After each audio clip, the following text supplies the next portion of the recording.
There is no point in sending modern military equipment to Ukraine because it won't make any difference if they can't use it anyway. That's the phrase we have heard like a million times since the start of the full-scale invasion, and even before that, which has stalled the military aid to Ukraine and has proven itself wrong.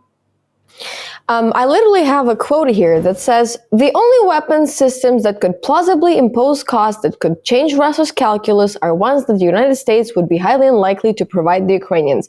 And regardless, they could not be procured, delivered, and be made operational, to say nothing of getting the Ukrainian operators trained up to use them in time to have an impact on this crisis." Wow, what a great take. Literally aged like milk. This was 1 month prior to the full-scale invasion. I'm happy to say, nevertheless, that this take has been proven wrong many, many times. But we have decided today to kind of accumulate all these beautiful, before and afters for you to observe. Because if we have learned something from this war, is that until we actually, show people that Ukrainians are capable of using anything, and if we show results, only then people will, even give us a chance, kind of. So at this point, one could say that Ukraine has become this testing ground for the effectiveness of all sorts of weapons. Some of these weapons would otherwise be never tested in a field with legitimate military. Moreover, we know now for a fact that some of these products, some of these weapons are capable of doing things that they were never intended to do in a good way, Yeah, the creators and the exploitators of these weapons never even knew they are capable of such things, and that's what we are going to talk about today.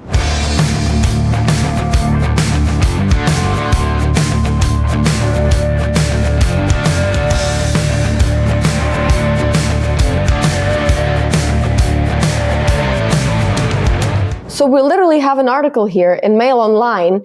And this is just one of many. And it literally says here that the Ukraine invasion has become an unbeatable testing ground for the world's weapons industry. That is true. And that is an unparalleled opportunity that so many Western leaders are easily willing to overlook. That's exactly how it worked. For instance, with HIMARS, for instance, with javelins and all sorts of anti-tank equipment. The companies creating these capabilities have just blown up with, in a good sense, with new orders from different countries inside NATO, outside NATO. It's literally the problem of capabilities of creating and selling and producing new weapons right now. In the state of Florida, for instance, there are at least 3 locations where there are factories that produce HIMARS rocket launchers. So, this Ukraine aid thing is not an investment in Ukraine. It's literally investment into the cities and towns of the United States of America, who literally profit from manufacturing weapons which were intended to do that then will be later used. It's not like we're not going to get tired to repeat this on this channel. It's not that, we're getting wads of cash from Biden himself and these, just to, give to the soldiers on the front line. No, it's literally amount of money in aid that's distributed. And everybody's winning. And still, somehow, in December of 2023, when everything is on the brink of insanity, we are having to keep to explain these things. We're explaining this to you. You guys are viewers. You know this by now, but this is our job. By the way, if you like these videos, please subscribe and like and comment and share this video. And share it with your relatives. You can take some arguments from our video, and when you go into your Christmas holidays with your family, you can tell them the facts about the weapons used in Ukrainian military and how it boosts American economy. And because we all know that there is no better time to discuss politics and geopolitics and war than during your Christmas dinner with your family. Yes. So now that we're done with this, let's go to my favorite thing. Remember, Mark, the time where people wouldn't even give us teeny tiny little things like stingers? I mean, I remember the time when the javelins were the issue in 2016. I mean, this argument that Ukraine is unable to kind of master new modern weapons has damaged the Ukraine's reputation so much that it has in fact postponed the transfer of the things that are essential for Ukraine's survival. And probably because of these wrong accusations and these wrong assumptions, it could have turned out differently. The Biden administration was ridiculously worried that Ukraine could not absorb a large volume of Stingers. There was a closed-door briefing, and a White House National Security Advisor, Jake Mama's Boy Sullivan, has said that the administration believed Ukraine did not have the capacity to have and operate all of these high-end weapons. Stinger, a high-end weapon. Well,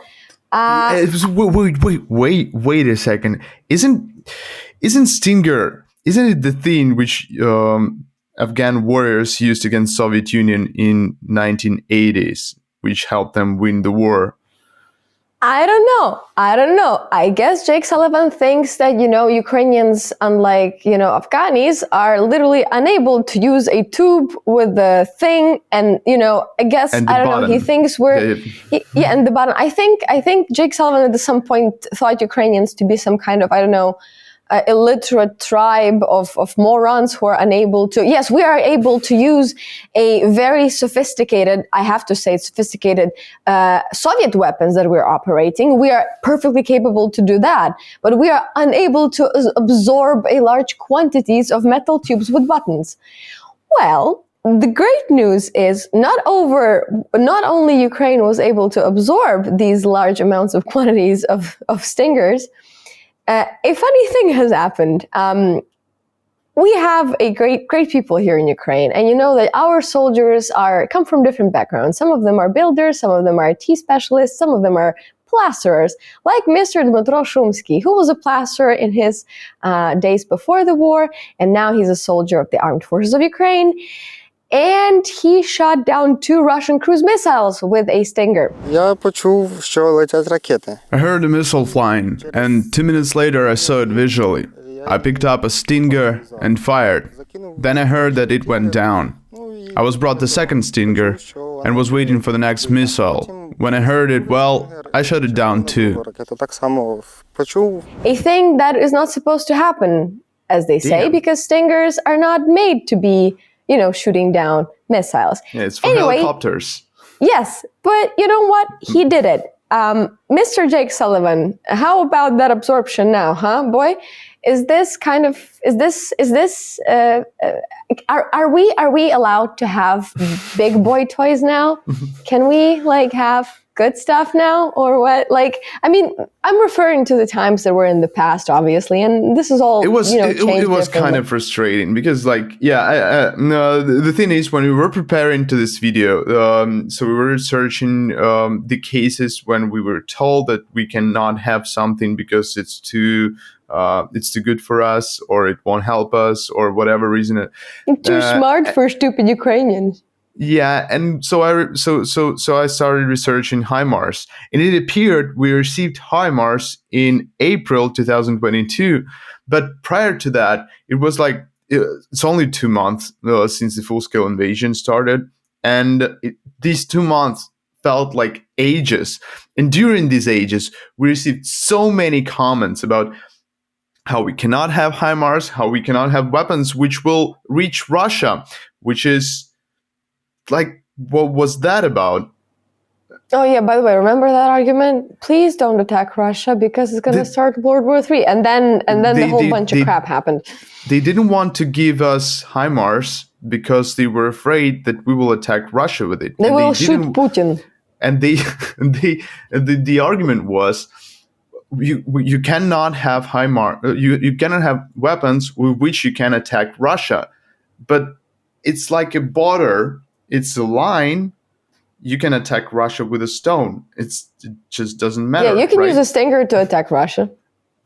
You just have to become really close to Russia, but it's true. A Glock. Anyway, yeah. So Not only that, but Ukrainians have been using Stingers to do all sorts of interesting stuff, including successfully dissuading Russian fighters, bombers, and helicopters from operating way too freely above Ukraine, which, this is like a teeny tiny little thing. And you're going to say, well, Melania, Mark, hasn't this been such a long time ago? It's already boring at this point.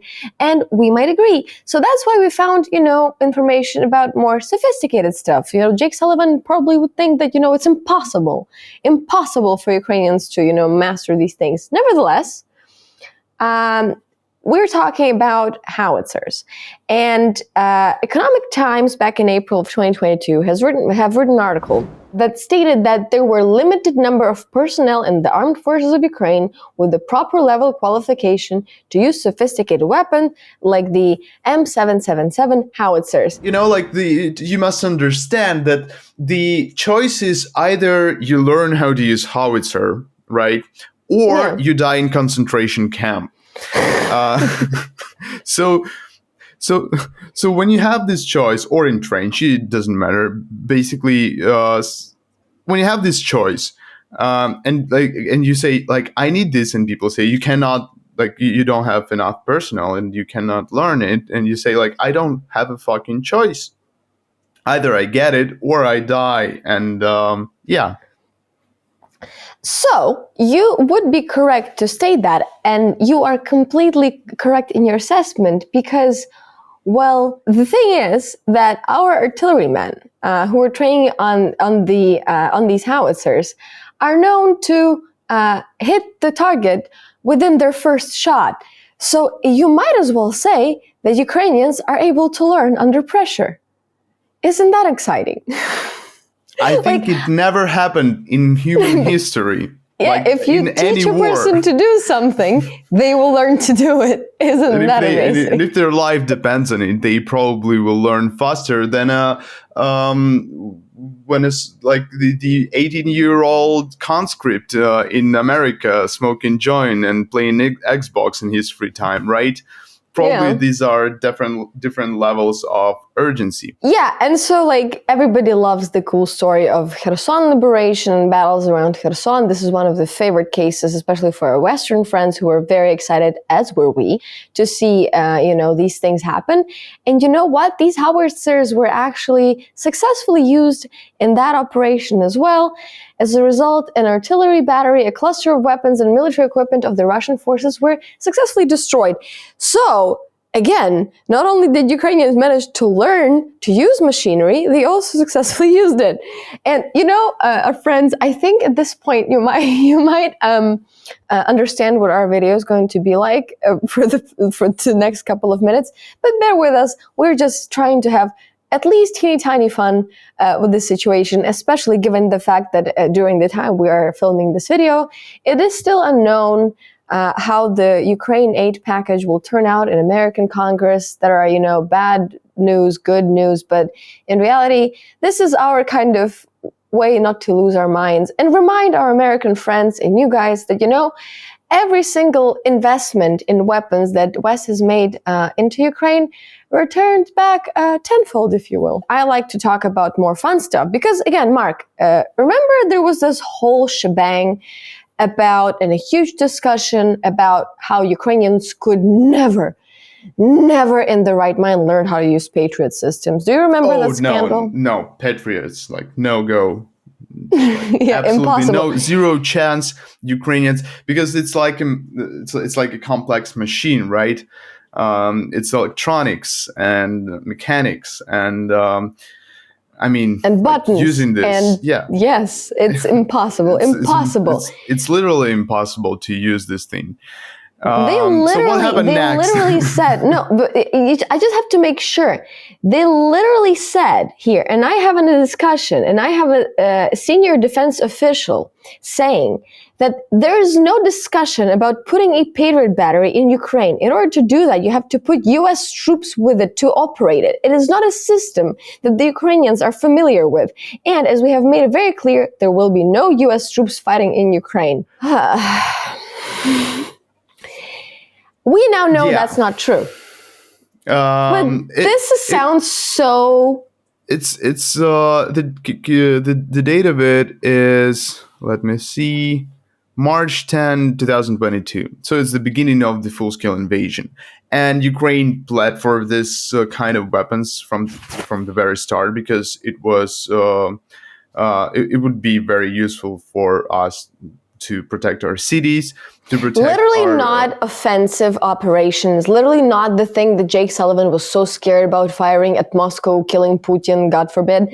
It was about protecting civilian lives and protecting children and women and babies and whatnot, and infrastructure and heating and dogs and cats and everything that the internet likes, not these, how they go like, oh, well, obviously this installation was shelled, there were military there. Okay, fine. If you're that cynical, no need to protect the military. However, you like to protect civilians, right? No, they were fighting till the very end about not giving Patriot systems to Ukraine. Not and even guess what happened? Not even starting the training for Ukrainian soldiers to acquire knowledge, this very sophisticated knowledge to use these weapons. And guess what happened? Guess what happened? First of all, everybody was super duper impressed with Ukrainians learning how to use them. I have a quote here for you. I don't make things up. On the channel, we like our facts. The Ukrainians have excelled, officials said. They learned the basics of the Patriot system so quickly that they were given extra intensive training rarely afforded to their American counterparts, completing the same course, the officials added. Our assessment is that the Ukrainian soldiers are impressive and absolutely a quick study due to their extensive air defense knowledge and experience in a combat zone, said Brigadier General Shane Morgan, acting Fort Sill and Fire Center of Excellence commanding general. Again, these people, like Ukrainian air defense soldiers, they are protecting their wives, their mothers, their children. They have motivation to learn it as fast as possible and to utilize it the best way possible. Because guess what? Russian rockets hit Ukrainian cities, Ukrainian buildings with civilians in it, killing hundreds of people, killing people who just went shopping. And we couldn't do anything about it until very recently. And even more fun. It's probably my favorite story of Ukrainian success on, mastering Western weapons because, well, the Patriots, they have their very own specific purpose and they were manufactured for a specific purpose. But there is this thing, and you guys are very well aware of that, called hypersonic missiles. A thing that it's a kind of weapon that was supposed to be completely unbeatable, impossible to shoot down, very dangerous. And there's always this fleur of well, Russian weapons are so sophisticated. Wow, they're on par with the Chinese and American. Wow, what are we going to do about this? Well, there's basically, it's there's ballistic missile, which flies very fast, but on the known trajectory. And there's cruise missile, which is slower like a plane, but it flies with unpredictable trajectory. Hypersonic missile is both, the worst of the both. Super fast and super unpredictable. So what happened was, on May 9th, U.S. Department of Defense Press Secretary Brigadier General Ryder, so not even Ukrainian officials, this is very important, a United States officer, confirmed that Ukrainian forces had indeed shot down at least one hypersonic Kinzhal missile using Patriots, marking the first publicly confirmed intercept of a hypersonic weapon. So, not only were Ukrainians able to master such sophisticated weapons that there were no possible way that the US would give them to Ukraine anyway, now they also set world records in shooting down the unshootable thing. How are you going to even, after that, all of the things that we said before, screw it. We could misinterpret it, you could, invent some arguments. But after this very case, Ukrainians that were not even able to absorb a large amount of man-pads, now somehow shoot down the thing that everybody said it was impossible to shoot down using a system that wasn't even built to shoot down the thing. It's literally shooting down a missile with No, it's not it's like killing a bird mid-flight with a stick. It's possible, it's very difficult. Nevertheless, we do it. And what? How is it possible then to say that Ukrainians will, for instance, be unable to properly master a fighter jet?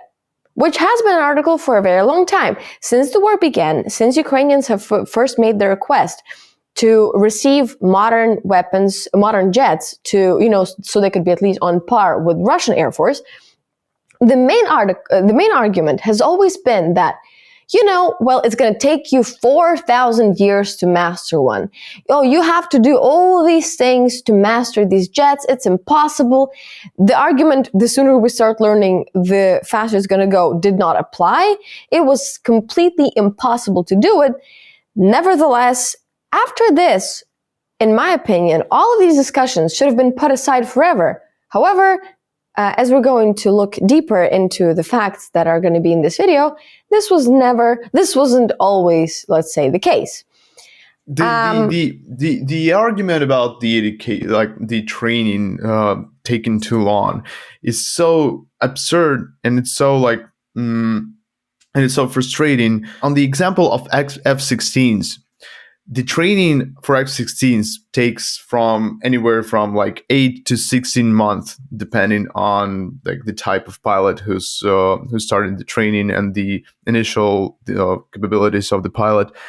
And we've been asking for them since the very beginning of the war. There wasn't even an argument that we cannot have F-16s because we don't have the normal runways which would suit the F-16s, despite the fact that F-16s actually been in Ukraine and flown from Ukrainian runways several times. In 2018, there was this huge joint exercise with American military where we did, in fact, have all sorts of American jets on Ukrainian soil, and then Ukrainian runways were good enough. But somehow, after a couple of years, they somehow became unsuitable, and it took us forever to convince our partners to even start teaching our soldiers to fly these jets.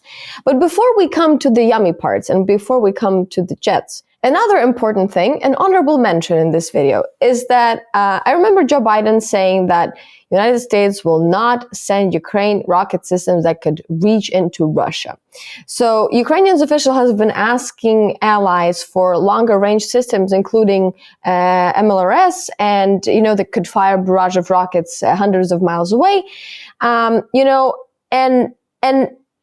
it's been forever. This discussion has happened forever, and for such a long time, we were denied these things because they were afraid that we're going to shoot into Russia again, and the World War III is going to start again, and we're going to accidentally kill Putin or something. I don't know.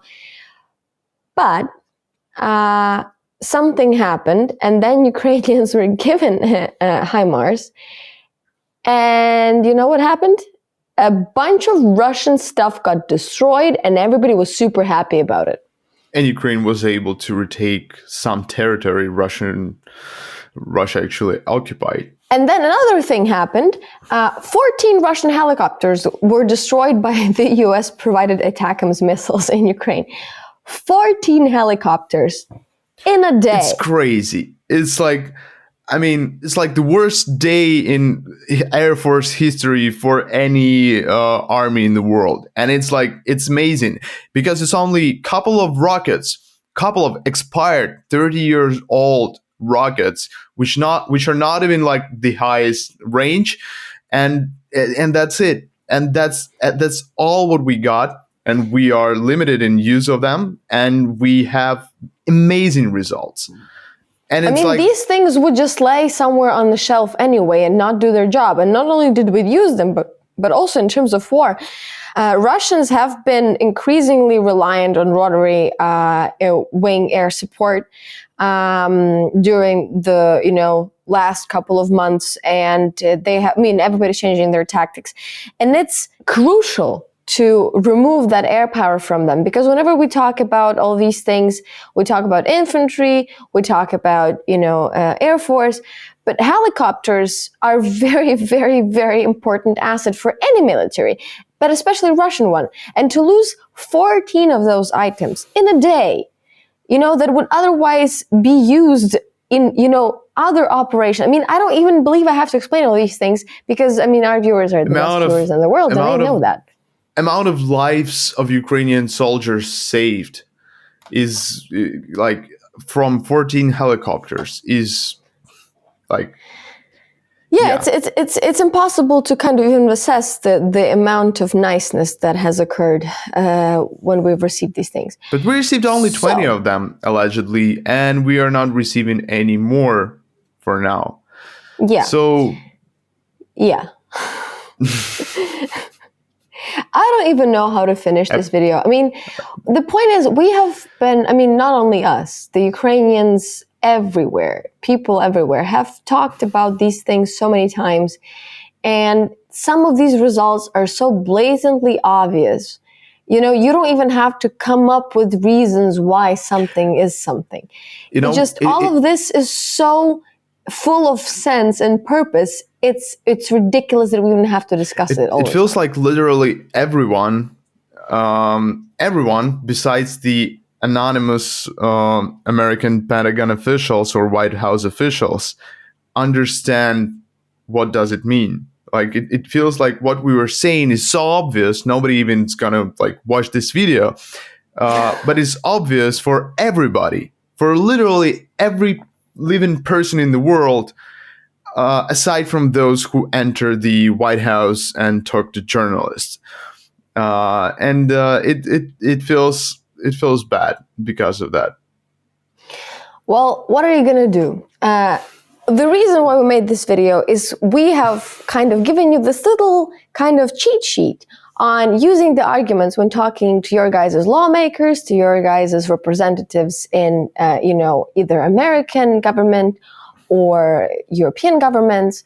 This is kind of a cheat sheet you can use to explain to these people literally, very literally, sorry my tautology, but this is very important because sometimes it takes literally, we have to do like, look, this destroyed helicopters. This is for you, like a gift from us. Please give us back the weapons. Like a little yes, kitten. Thank you, kind sir. Thank you, kind sir.